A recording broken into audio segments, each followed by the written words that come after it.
সামবেদ দ্বিতীয় অধ্যায় তৃতীয় খণ্ড। সূর্য যখন অস্ত যায়, পাখির কুজন যখন বাধ্য হয়ে ওঠে, পড়ছি তৃতীয় খণ্ডে কয়েকটি মন্ত্র, বাংলা অনুবাদ অবশ্যই। হে রাধাপতি, হে স্তুতিপ্রিয় ইন্দ্র, বল সহায়ে প্রস্তুত এই সোমরস তোমার পানের জন্য। এই প্রথম বেদে আমি রাধা শব্দটি পেলাম। 740। হে শ্যাম গানকারী সখাগণ, এসো শীঘ্র এসো, উপবেশন করো, ইন্দ্রের উদ্দেশ্যে অন্তর দিয়ে গান করো। 743। আমরা ইন্দ্রের সখা, আমাদের রক্ষার জন্য অতি মহান ইন্দ্রকে আমরা কর্মকৌশলে প্রত্যেক জ্ঞান কর্মে আহ্বান করি। 745।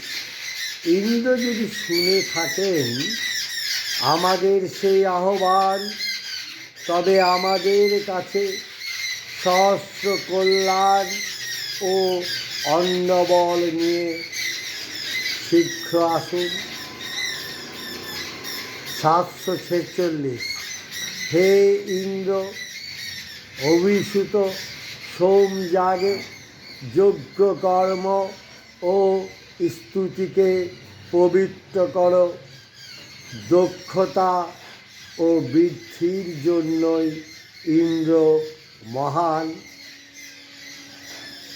ইন্দ্র প্রথমে আকাশে দেবগণের মানে রশ্মিগণের বাসস্থানে বৃদ্ধি লাভ করেন। তিনি সীমাহীন উত্তম শোভন ধনযুক্ত এবং জলরাশিকে জয় করেন। 748। অন্নবল লাভের জন্য, কামনা পূরণের জন্য বলবান ইন্দ্রকে আহ্বান করি। হে ইন্দ্র, আমাদের সুখ বৃদ্ধির জন্য আমাদের সখা হয়ে কাছে এসো। বৈদিক ঋষি কবিদের আমার প্রণাম। প্রণাম সূর্যদেবকে এবং পৃথিবীর প্রতিটি প্রাণ ও প্রাণময় আনন্দকে।